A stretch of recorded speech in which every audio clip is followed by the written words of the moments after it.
Nous allons ouvrir notre Bible ce soir dans le livre des Actes des Apôtres, au chapitre 10, et nous lirons les 8 premiers versets. Et si vous le voulez bien, je vous invite à garder votre Bible ouverte, parce que nous ferons référence à d'autres textes au cours de notre méditation. Actes des Apôtres, chapitre 10, verset 1er. Il y avait à Césarée un homme nommé Corneille, centenier dans la cohorte dite italienne. Cet homme était pieux et craignait Dieu avec toute sa maison. Il faisait beaucoup d'aumônes au peuple et priait Dieu continuellement. Vers la 9e heure du jour, il vit clairement dans une vision un ange de Dieu qui entra chez lui et qui lui dit « Corneille ». Les regards fixés sur lui et saisi d'effroi, il répondit « Qu'est-ce, Seigneur ?» Et l'ange lui dit « Tes prières et tes aumônes sont montées devant Dieu et il s'en est souvenu. Envoie maintenant des hommes à Joppé et fais venir Simon, surnommé Pierre. Il est logé chez un certain Simon, corroyeur, dont la maison est près de la mer. Dès que l'ange qui lui avait parlé fut parti, Corneille appela 2 de ses serviteurs et un soldat pieux d'entre ceux qui étaient attachés à sa personne, et après leur avoir tout raconté, il les envoya à Joppé. Nous arrêterons ici cette première lecture. Dans les réunions de prière précédentes, je me suis efforcé de vous faire remarquer l'enseignement de la parole de Dieu concernant quelques réunions de prière de l'Église primitive.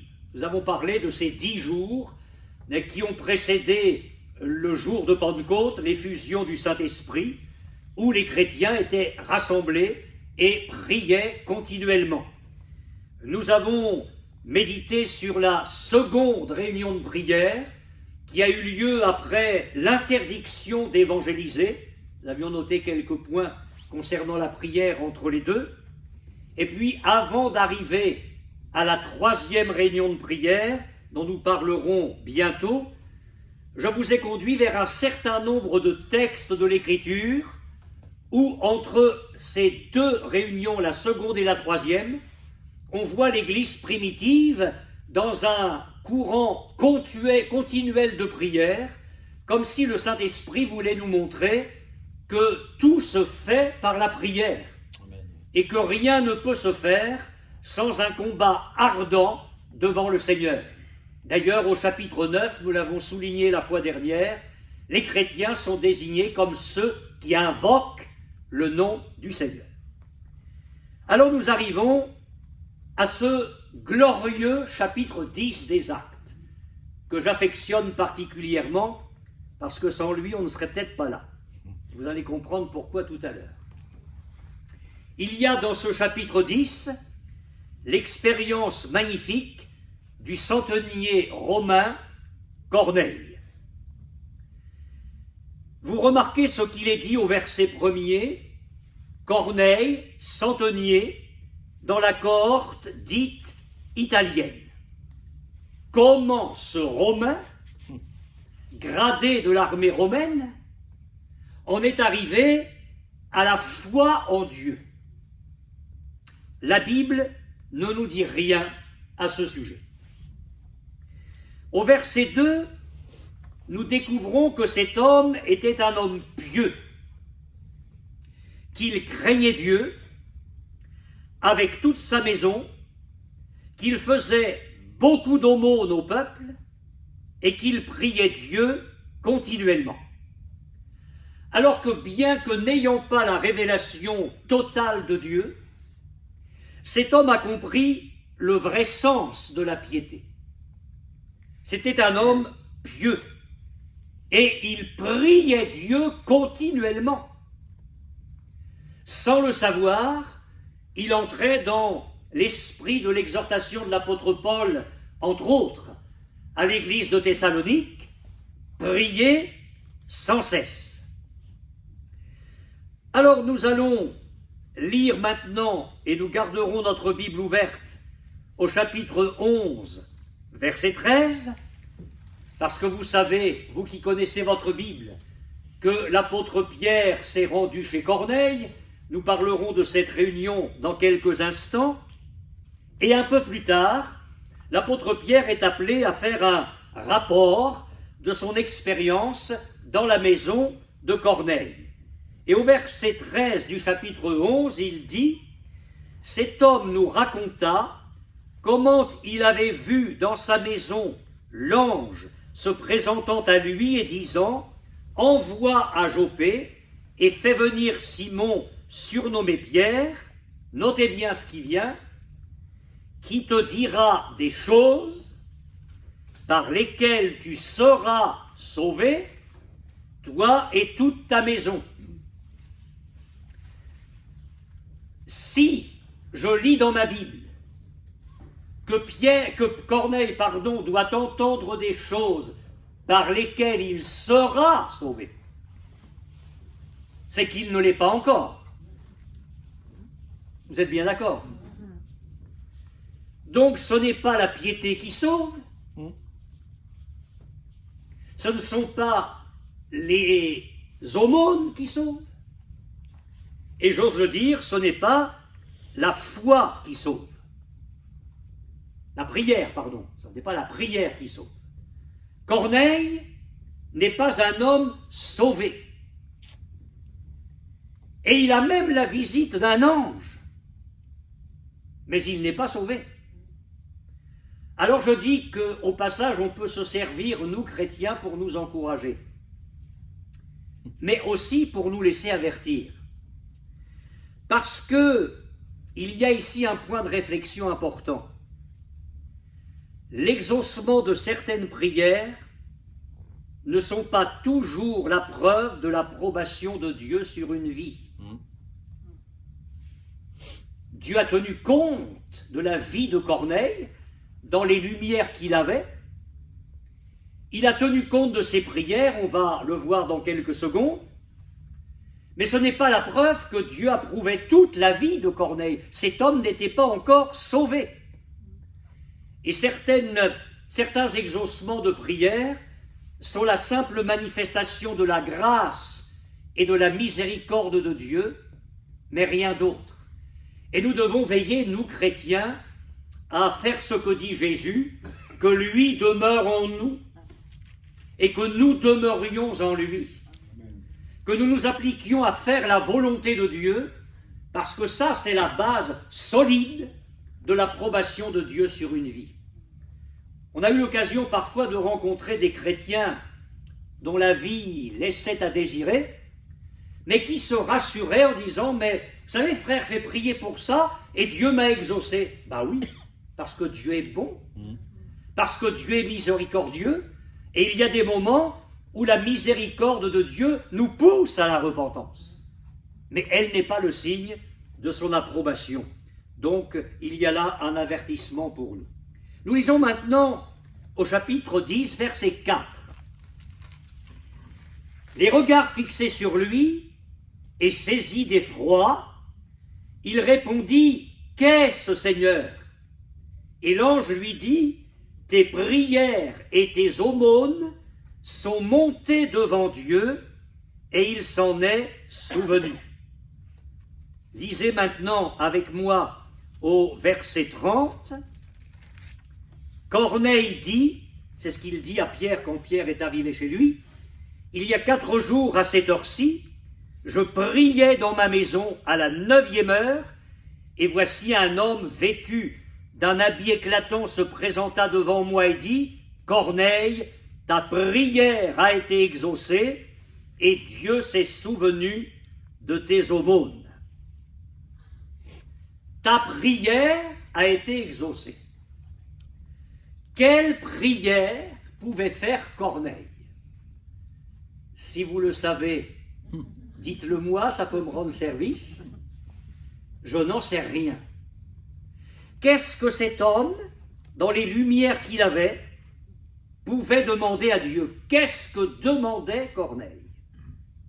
Mais quoi qu'il en soit, si les prières d'un tel homme sont montées devant Dieu, et si Dieu s'en est souvenu, pour reprendre le terme de la parole du Seigneur, alors je le dis à chacun de nous ce soir, à combien plus forte raison les prières des enfants de Dieu vont monter vers le Seigneur ce soir.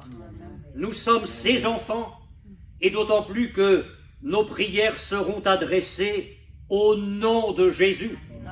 Ce que ne pouvait pas faire Corneille, qui ne connaissait pas le Seigneur. Mais nous prions au travers de la personne parfaite de Jésus. Nous prions au travers de l'œuvre parfaite de Jésus. Et sur ce terrain-là, nous pouvons nous approcher avec assurance du trône de la grâce. Pour vous encourager encore, vous connaissez votre Bible et vous savez que l'exaucement de la prière de Corneille va aller infiniment au-delà de tout ce que cet homme pouvait imaginer. Il va apprendre à connaître Christ, sa personne et son œuvre, par la prédication de l'apôtre Pierre. Il va trouver le salut de son âme, excusez du peu, le salut de ses parents, le salut de ses amis intimes. Dans la même réunion, il va être baptisé du Saint-Esprit. Dans le prolongement, il va être baptisé d'eau. Quelle largesse dans l'exaucement de la prière. L'apôtre Jean a eu une vision dans l'Apocalypse, il a vu un autel d'or dans le ciel, au-dessus de l'autel un ange qui tenait un encensoir d'or et qui a offert des parfums avec les prières des saints. Les saints, c'est nous. Et la parole de Dieu nous dit que tout cela est monté devant Dieu. Quel bonheur ce soir de savoir que, à genoux devant notre chaise, si notre santé le permet, ou assis, nous prions de tout notre cœur.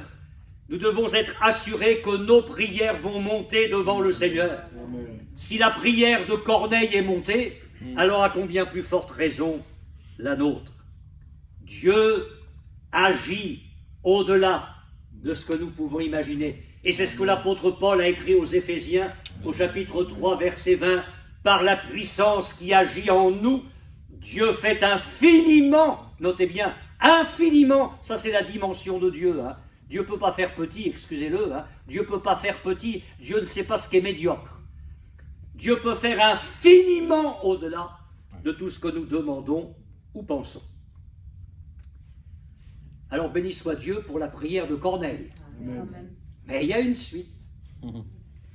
Une suite que nous allons lire au verset 9. Chapitre 10, verset 9. Alors que Corneille a envoyé ses amis chercher Pierre, le lendemain, comme ils étaient en route et qu'ils approchaient de la ville, Pierre monta sur le toit. Une précision, ce n'est pas des toits comme vous voyez souvent en Normandie, c'était des toits en forme de terrasse sur lesquels on pouvait se rassembler en famille. Pierre monta sur le toit vers la 6e heure pour prier. Il eut faim et il voulut manger. Pendant qu'on lui préparait à manger, il tomba en extase. Il vit le ciel ouvert et un objet semblable à une grande nappe attachée par les 4 coins qui descendait et s'abaissait vers la terre, et où se trouvaient tous les quadrupèdes et les reptiles de la terre et les oiseaux du ciel. Et une voix lui dit « Lève-toi, Pierre, tue et mange ». Alors il va réagir en tant que juif attaché à la loi. Mais Pierre dit « Non, Seigneur, car je n'ai jamais rien mangé de souillé ni d'impur ». Et pour la seconde fois, la voix se fit encore entendre à lui. ce que Dieu a déclaré pur ne le regarde pas comme souillé. Cela arriva jusqu'à 3 fois. Et aussitôt après, l'objet fut retiré dans le ciel. Tandis que Pierre ne savait en lui-même que penser du sens de la vision qu'il avait eue. Voici les hommes envoyés par Corneille, s'étant informés de la maison de Simon, se présentèrent à la porte et demandèrent à haute voix si c'était là que logeait Simon, surnommé Pierre. Et comme Pierre était à réfléchir sur la vision, l'Esprit lui dit, « Voici, 3 hommes te demandent. Lève-toi, descends et pars avec eux sans hésiter, car c'est moi qui les ai envoyés. » L'expérience de l'apôtre Pierre, nous le comprenons, va être très étroitement liée à l'expérience de Corneille. Corneille fait une expérience magnifique dans la prière, Pierre va en faire une autre tout aussi magnifique, et les deux se rejoignent dans un même but. À midi, Pierre éprouve le besoin de se retirer sur le toit. Mes frères et sœurs, il est indispensable de savoir se retrancher, de savoir s'isoler pour être avec Dieu. Je ne sais pas si votre emploi du temps le permet. Pierre s'est retrouvé sur le toit seul à midi. Peu importe l'heure à laquelle, ou les heures auxquelles nous pouvons nous retrouver avec le Seigneur, mais il est indispensable de savoir nous isoler. Amen. Midi, c'est l'heure où on s'affaire dans les maisons, notamment les femmes qui préparent à manger. D'ailleurs, c'était le cas. Midi, c'est l'heure où on s'agite dans les villes. Pas seulement à midi, mais enfin, à midi, c'est pas particulièrement le désert dans les villes. Les agitations, les bruits de toutes sortes. Je crois que c'est bon, quelle que soit l'heure, mais quand le monde s'agite, c'est bon que le chrétien sache être avec son Dieu. Amen. Dans la prière. Amen. Et puis, nous lisons qu'au moment où l'apôtre Pierre est en prière, il tombe en extase. Et il y a la vision que nous avons lue. Alors certains rationalistes moqueurs disent que comme Pierre avait faim, en fait, il a fait une crise d'hypoglycémie. Ah, mais moi, j'en veux bien une comme ça tous les jours. Hein. Ah, moi, je vous le dis. Non, non, non. Pendant que Pierre prie, le ciel s'ouvre. Et c'est bon de savoir que d'une certaine manière, quand nous prions de tout notre cœur, le ciel peut s'ouvrir. Alors il y a cette vision de la nappe, et puis cette vision, cette voix qui se fait entendre, qui demande à Pierre de manger ce qui paraît impur à ses yeux, mais que Dieu déclare comme pur. Et si vous voulez un complément de lecture au chapitre 11, verset 4, Pierre se mit à leur exposer d'une manière suivie ce qui s'était passé. Il dit, j'étais dans la ville de Joppé, et pendant que je priais, mais que le Seigneur fasse que pendant que nous prions là, il se passe des choses glorieuses. Alléluia. Pendant que je priais, je tombais en extase, et j'eus une vision, etc. Et il rapporte ce que nous avons lu au chapitre 10. Qu'est-ce que je conclus de cette partie-là? C'est que la prière permet à Dieu de se révéler à nous. Les chrétiens qui disent « Oh, je suis faible, Dieu ne me parle pas, Dieu ne m'encourage pas. » Prie. Tiens-toi devant le Seigneur. Cherche sa face. La prière permet à Dieu de se révéler à nous. Alléluia. Nous allons apprendre à mieux le connaître. Oh, Pierre va apprendre quelque chose de très, très important. La prière va permettre de mieux connaître les voies du Seigneur, de mieux connaître ses desseins, ses plans, de mieux connaître les œuvres qu'il a préparées pour nous. Parce que qu'est-ce que Dieu est en train de faire là? Il est en train de casser un clivage qui va subsister un bon bout de temps entre Israël et les païens. Parce qu'Israël, sauvé, a bien du mal à ce moment-là à comprendre que le salut n'est pas seulement pour lui, le peuple élu, mais que le salut est pour les nations. Il est pour les nations. Il y a ce texte messianique dans Ésaïe où Dieu dit au Messie, je t'ai établi pour être la lumière des nations. Et là, Dieu est en train de casser une forteresse que Paul rappellera dans Éphésiens 2, où il est dit que Dieu a renversé le mur de séparation. Alors il y a un de nos cantiques qui a tordu le sens, parce que le mur de séparation, ce n'est pas le mur de séparation entre Dieu et nous, c'est le mur de séparation entre Israël et les païens. Et dans cette vision-là, Dieu est en train de faire quelque chose d'extraordinaire, d'inouï. Il va se servir de Pierre pour que l'évangile soit apporté aux incirconcis. Paul va prendre le relais après. Paul va être établi apôtre des incirconcis. Mais comme Pierre avait les clés du royaume des cieux, c'est Pierre qui, le premier, ouvre la porte au monde et aux nations, selon la parole du Seigneur Jésus. Alors notez encore que les prières de Corneille et celles de Pierre ont eu pour résultat la rencontre de ces deux hommes. Corneille prie, un ange lui dit « Appelle l'apôtre Pierre, il va te dire des choses par lesquelles tu seras sauvé. » Pierre, lui, prie sur le toit, et Dieu lui dit, parce qu'il ne comprend rien, il y a 3 hommes qui te demandent, tu pars avec eux, n'hésite pas.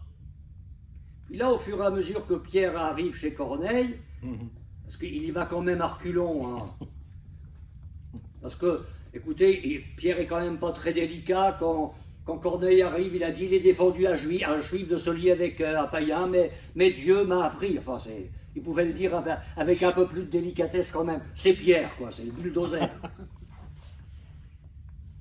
Mais Pierre se rend chez Corneille. C'est le résultat des 2 prières. Pourquoi? Parce que Corneille va avoir besoin de Pierre pour connaître le salut. Mais j'ose le dire, Pierre a eu besoin de Corneille pour ouvrir au monde le salut par la grâce de Dieu. Ils avaient besoin l'un de l'autre. Qu'est-ce que je suis en train de vous dire? Que la prière unit. La prière unie. Elle est le meilleur ciment entre les chrétiens. Si nous voulons que l'amour de Dieu augmente dans nos cœurs, si nous voulons que tout ce qui peut encore, un temps soit peu, nous séparer les uns des autres, parce que nous avons besoin de grandir dans la charité, tout ça, ça va se régler dans la prière. Amen. Dans une prière sincère où au fur et à mesure, le Seigneur va labourer nos cœurs, où l'Esprit va travailler en nous pour nous libérer de nos personnalités, de ce qui en nous empoisonne encore et empoisonne les autres. Tout cela, ça va se régler dans un mouvement de prière. Je vois cela dans la parole du Seigneur. Et je vais terminer par 2 remarques complémentaires. Avez-vous remarqué au chapitre 10, verset 3, à quelle heure le Seigneur a réglé sa montre pour rendre visite à Corneille? La 9e heure. Et c'est à cette heure-là que l'ange lui dit « fait venir Pierre. Alors le temps que Dieu se révèle à Pierre, c'est le lendemain, le temps que Pierre fasse la route. Il arrive chez Corneille, et on lit au verset 30 du chapitre 10, Corneille dit, il y a 4 jours, à cette heure-ci, tiens, 4 jours après, on est encore à la 9e heure. À cette heure-ci, je priais dans ma maison.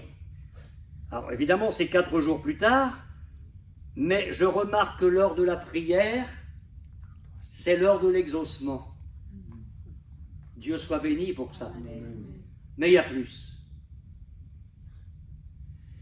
Les ténèbres se sont abattues sur le Golgotha.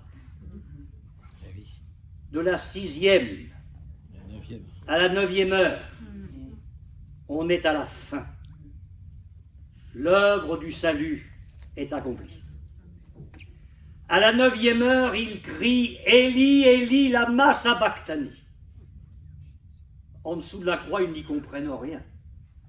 Il appelle Élie. Alors l'un des soldats va prendre une éponge, comme ça se faisait avec un peu de vinaigre, parce qu'il vient de dire « j'ai soif ». Et dans les psaumes messianiques, ils montent abreuvés de vinaigre. Alors Jésus boit, et puis il finit par dire « tout est accompli ». Il baisse la tête et rend l'esprit. Après avoir dit « je remets mon esprit entre tes mains ». On est à la 9e heure.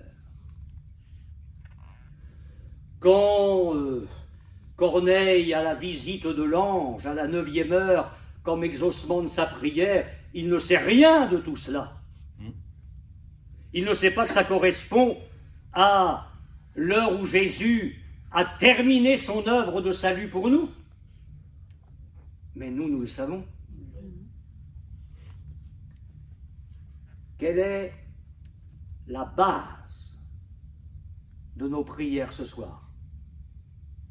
Nos années de vie chrétienne, notre piété, nos révélations, nos dons spirituels. Alors là, poussons tout ça de côté. Poussons tout ça de côté. Moi, ce qui m'intéresse comme assurance ce soir, c'est quand je vais me mettre à genoux avec vous, de me dire la base de l'exaucement de ma prière, c'est Christ qui a donné sa vie sur la croix. Alléluia. Moi, je trouve qu'il n'y a pas de hasard dans l'Écriture. Cette 9e heure me parle. Elle me parle.